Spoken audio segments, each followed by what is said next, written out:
আপনারা যারা প্রাথমিক বৃত্তি পরীক্ষার ফলাফল দেখতে চান, এই ভিডিওটি তাদের জন্য। এই ভিডিওতে আমি দেখাবো কিভাবে ফলাফল দেখতে হয় এবং জানাবো এই ফলাফল কখন প্রকাশিত হতে যাচ্ছে।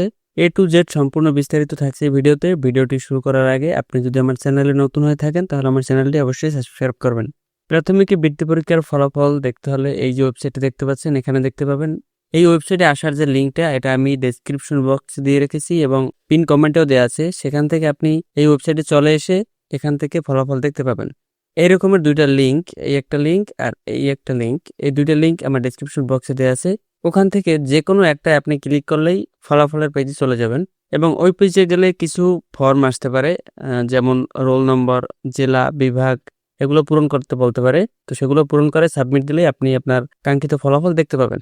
এছাড়া আরো অনেক উপায় আছে, যেটার একটা হলো SMS এর মাধ্যমে। আপনি আপনার যে কোনো সিমের মেসেজে গিয়ে একটি মাত্র মেসেজ পাঠিয়ে আপনার ফলাফল দেখতে পারেন। এই জন্য আপনাকে সর্বপ্রথম মেসেজ অপশনে গিয়ে টাইপ করতে হবে DPE, এরকম ক্যাপিটাল লেটারে বা বড় হাতে DPE লিখে একটা স্পেস দিবেন।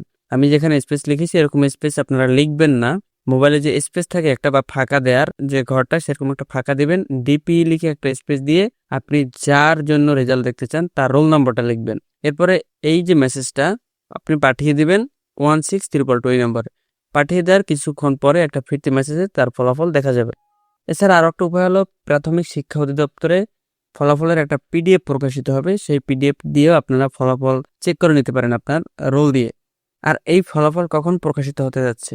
আজকে 12 তারিখ অর্থাৎ রবিবার দুপুর 12টার দিকে প্রকাশিত হতে যাচ্ছে এই কাঙ্ক্ষিত ফলাফল প্রাথমিক শিক্ষা সমাপনী বা বৃত্তি পরীক্ষার।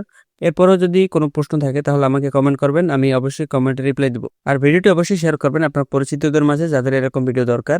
তো আমি আর কথা বাড়াবো না, সকলকে ধন্যবাদ দিয়ে আমি ভিডিওটি এখানেই শেষ করছি।